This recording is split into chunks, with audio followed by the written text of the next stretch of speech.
바이든 정부가 러시아에 대한 항구적 정상 무역 관계에 따른 최애국 대우를 박탈하겠다는 추가 제재를 발표했습니다. 코로나19 공식 사망자 기록인 약 600만 명보다 3배가 많은 1,800만 명 이상의 사람들이 코로나19로 사망했다는 연구 결과가 나왔습니다. 다음 달께는 항공기나 버스, 기차 등 대중교통 수단에서도 마스크 착용 의무화가 해제될 것으로 보입니다.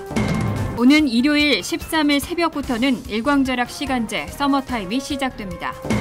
오늘 밤부터 내일까지 뉴욕 일원에 강풍과 함께 천둥번개를 동반한 비가 내릴 것으로 보입니다.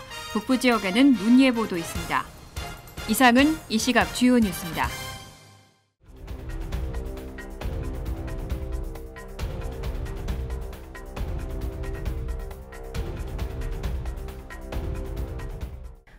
시청자 여러분 안녕하십니까? KBN 뉴스입니다.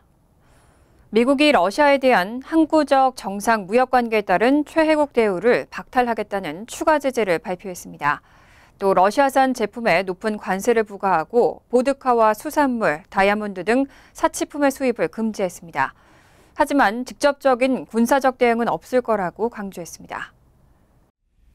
바이든 대통령은 오늘 백악관에서 대국민 연설을 통해 미국은 우크라이나를 지지한다며 미국과 동맹은 러시아의 고립을 심화하기 위한 경제적 압박에 있어 공조를 이어갈 것이라며 대러 추가 제재를 발표했습니다.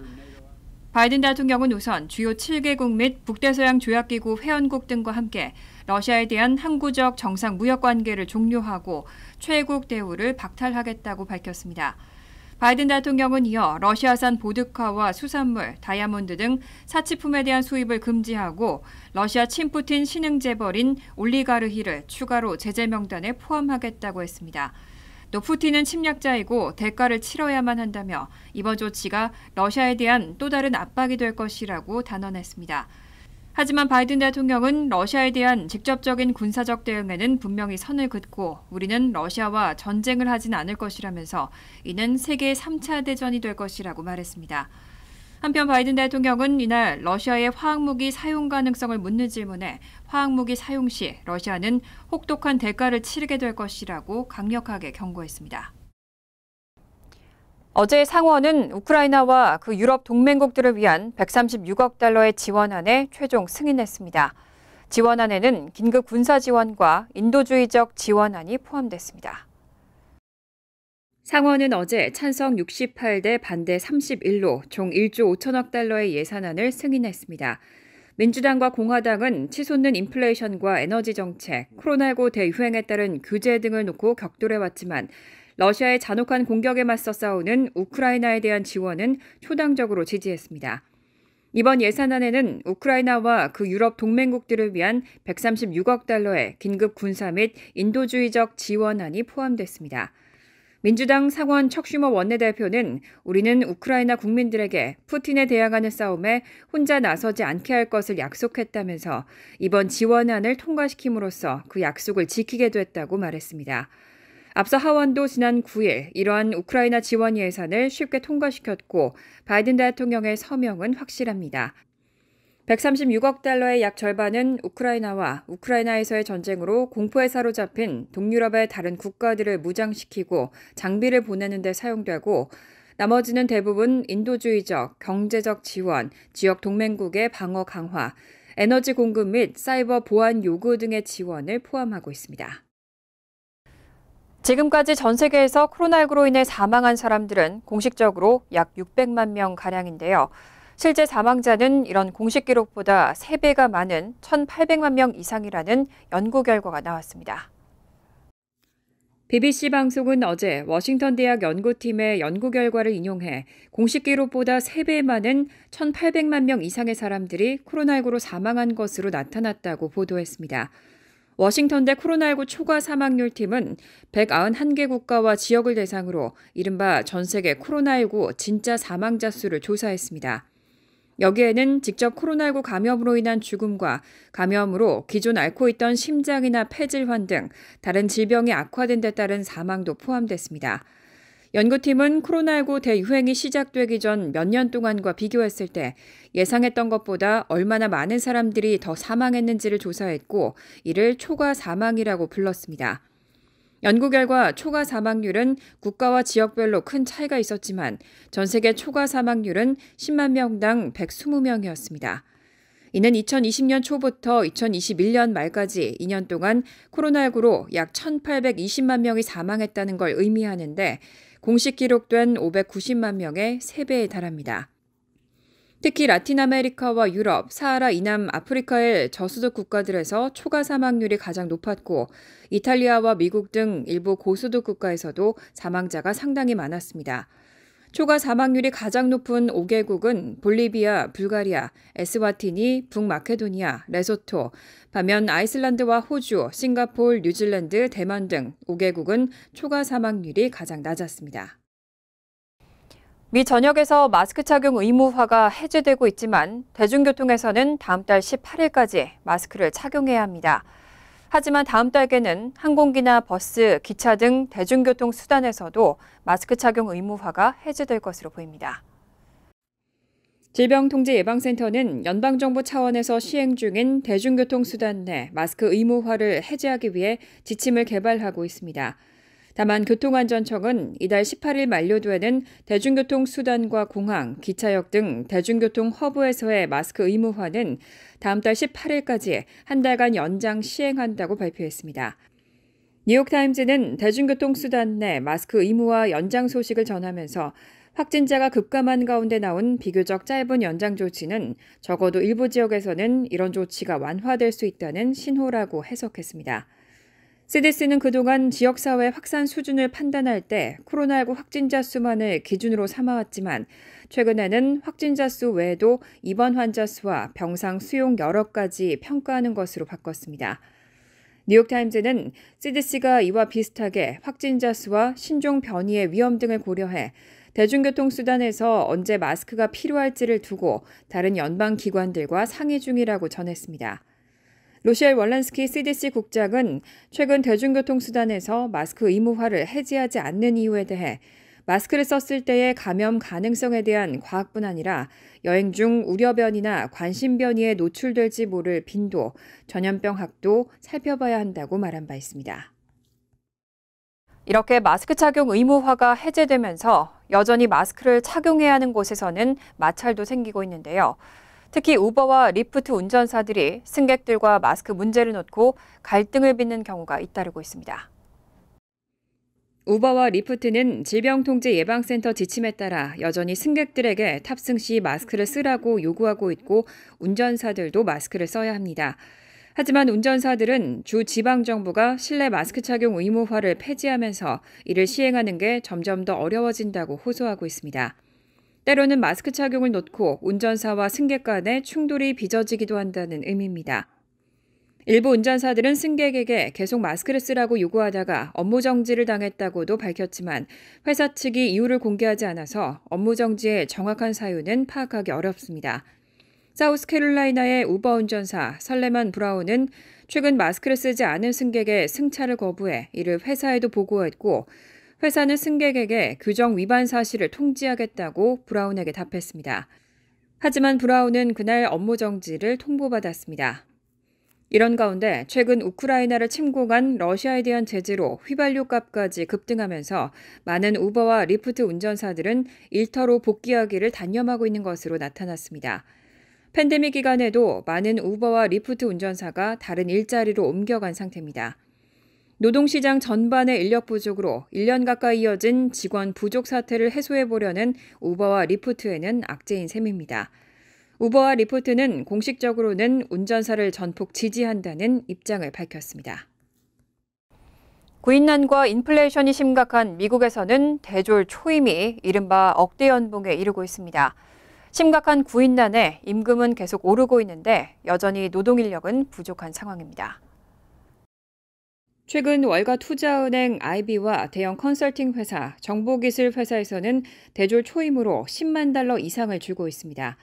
IB 중에선 JP모건 체이스와 골드만삭스, 시티그룹 등이 이미 지난해 1년차 애널리스트들에게 10만 달러를 줬고 맥킨지와 보스턴 컨설팅 그룹 등 컨설팅 회사들도 대졸 초임이 10만 달러에 달했습니다. 10만 달러 이상의 6자리 숫자를 뜻하는 six figure는 한국의 억대 연봉과 같이 고소득을 상징하는데 그동안에는 특정 사무 전문직에서 주당 70시간 이상의 근무와 강도 높은 성과 평가를 거쳐야만 받을 수 있는 연봉으로 인식돼 왔습니다. 하지만 최근에는 갓 대학을 졸업한 신입직들이 처음부터 10만 달러 연봉의 VIP 대접을 받으면서 이에 대한 불만도 나오고 있습니다. 2016년 하버드대를 졸업하고 IB에 취직했던 밀리 왕은 당시 초임으로 8만 5천 달러를 받았다며 현재 동료 직원들도 많은 불평을 하고 있다고 말했습니다. 월스트리트저널은 이런 임금 인플레이션이 벌어지게 된 요인으로 현재 구인난을 꼽았습니다. 연방정부의 최신 자료에 따르면 미국 노동력은 코로나19 대확산 이전 수준과 비교해 55만 5천 명이 부족합니다. 많은 전문직 경력자들이 조기에 은퇴하거나 일을 그만뒀기 때문입니다. 컨설팅 업계에서 구직 자문 회사를 설립한 시디콘에는 지원자가 또 다른 회사로부터 입사 제안이 들어왔다는 식으로 말하자 이 지원자에게 채용 보너스를 배로 올린 사례도 있다고 전했습니다. 시행 여부를 두고 찬반 의견이 엇갈리고 있긴 하지만 오는 일요일 13일 새벽부터는 일광절약 시간제 서머타임이 시작됩니다. 새벽 2시에 시간이 1시간 앞당겨져서 3시로 조정됩니다. 애리조나 하와이주를 제외한 주에서는 13일 새벽 2시르기에 서머타임이 시행됩니다. 새벽 2시에 시간이 새벽 3시로 1시간 더 앞당겨지는 겁니다. 이에 따라 한국과의 시차는 미국 동부 표준시를 기준으로 14시간에서 13시간으로 서부 표준시를 쓰는 지역에서는 17시간에서 16시간으로 각각 1시간 단축됩니다. 올해 서머타임은 오는 11월 6일 해제됩니다. 하지만 1년에 2차례 시간을 조정하는 데 따르는 번거로움과 사회적 혼란, 수면 시간, 리듬의 변화에 따른 건강에 악영향 등을 들어 이를 개선하자는 목소리도 갈수록 커지고 있습니다. 하원에너지상업위원회 산하 소비자보호소위는 지난 9일 일광절약 시간제를 연중 내내 시행하는 입법안을 마련하기 위한 청문회를 열었습니다. 이 자리에 참석한 미국 수면의학학회는 1년에 2차례 시간을 조정하는 것이 수면을 방해하고 심장 질환으로 이어질 수 있다며 시행을 중단하라고 촉구했습니다. 워싱턴 포스트는 메릴랜드를 포함한 40여 개 주도 서머타임 제도를 끝내는 방안을 고려 중이라고 전했습니다. 하지만 서머타임을 1년 내내 시행하는 게 바람직한지 혹은 이를 아예 폐지하는 게 나은지를 놓고서는 전문가들의 의견도 엇갈리고 있는 상황입니다. 뉴저지주에서도 주유소에서 셀프 주유를 도입하는 방안이 추진되고 있다고 얼마 전 전해드렸는데요. 최근 한 설문조사에서 73%의 주민들은 셀프 주유를 좋아하지 않는다고 대답해 눈길을 끌고 있습니다. 뉴저지주는 73년 전부터 노동인구의 첫 일자리를 제공하고 운전자와 주유소의 안전을 위해서 또 고령층과 여성 운전자 등의 편의를 위해 셀프 주유를 금지하는 법을 시행해 왔습니다. 전국에서 셀프 주유를 금지하는 주는 뉴저지주가 유일합니다. 하지만 주 의회는 지난달 다른 주와 마찬가지로 비용 절감을 위해 운전사들이 직접 주유할 수 있도록 하는 셀프 주유 허용 법안을 상정했습니다. 그런데 이글턴 공공이익 여론조사센터가 최근 뉴저지 주민 1,044명을 대상으로 선호도를 조사한 결과 응답자의 73%는 셀프 주유를 좋아하지 않는다고 대답했습니다. 셀프 주유를 해도 괜찮다고 대답한 비율은 22%에 그쳤습니다. 이렇게 주민들의 반대가 많은 상황에서 셀프 주유 허용법이 실제 시행될지는 불투명하다는 전망도 나왔습니다. 오늘 밤부터 내일까지 뉴욕 일원에 강풍과 함께 천둥 번개를 동반한 비가 내릴 것으로 보입니다. 북부 지역에는 눈 예보도 있습니다. 주말 외출하실 때 주의하시기 바랍니다. 기상청이 뉴욕, 뉴저지, 커네티컷 지역에 겨울 폭풍을 예보했습니다. 뉴욕시와 해안 지역은 강한 바람과 함께 많은 천둥 번개를 동반한 비가 내릴 것으로 보이고 업스테이트 뉴욕과 북부 뉴저지, 허드슨밸리와 북부 커네티컷 지역은 1에서 3인치가량의 눈이 내릴 것으로 보입니다. 기상청은 동부 해안을 따라 차가운 공기가 따뜻하고 습한 공기와 만나는 전선이 형성된다며 일부 지역에는 강풍과 함께 시간당 1에서 3인치의 눈폭풍으로 화이트아웃이 발생할 수도 있다고 경고하고 여행을 자제해 줄 것을 당부했습니다. 해안 지역에는 시속 40에서 60마일의 강풍이 예상돼 나무가 쓰러지고 정전 피해도 예상됩니다. 뉴욕주 로체스터 등 북서부 지역은 6에서 12인치의 눈이 예보되고 있습니다. 간추린 소식입니다. 뉴욕주 소재 공사립대학을 대상으로 신입생 선발 차별 금지를 위해 동문자녀 특례 입학 제도와 조기 전형을 금지하는 법안이 주의회에 상정됐습니다. 법안에 따르면 위반하는 대학에는 전년도 신입생이 납부한 수업료 및 수수료 수입 중 10%를 주정부에 벌금으로 내야 합니다. 동문자녀 특례 입학 제도는 입학 지원자 중 부모나 조부모가 그 대학을 졸업한 경우 이를 참작하는 제도입니다. 동문들의 기부를 장려하기 위해 동문 자녀들의 입학 기회를 넓혀준다는 취지지만 수혜자는 주로 부유층 백인이기 때문에 대입에서 차별적 요인으로 작용한다는 논란이 계속되어 왔습니다.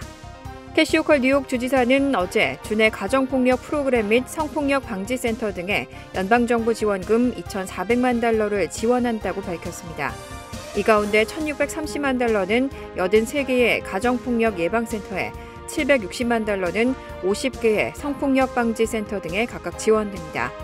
호컬 주지사는 팬데믹 기간 동안 비극적으로 가정폭력과 성폭력 사건을 크게 증가시켰다고 지적하고 이번 지원금이 가정폭력 피해자들에 대한 지속적인 지원을 보장하게 될 것이라고 말했습니다.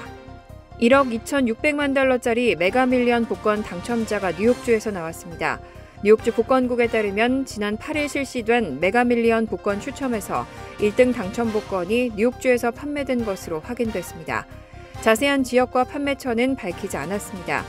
당첨자는 일시불로 수령할 경우 8,450만 달러를 받게 됩니다.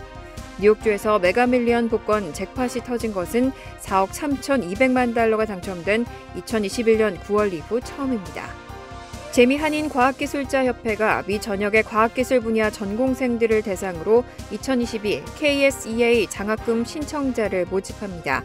장학금 신청 대상은 과학, 공학, 의학학 분야를 전공하는 학부생 또는 대학원생으로 KSEA 회원이거나 신규 가입자에 한합니다. 학부생의 경우 2학기 또는 3학기를 마친 상태여야 신청 자격이 주어지고 대학원 장학생은 석사와 박사과정 학생에게 자격이 주어집니다. 응모 마감은 오는 31일까지며 필요한 서류는 장학금 신청서와 성적 증명서, 추천서 2부와 영문 에세이, 이력서 등입니다. 환율과 증권 소식입니다.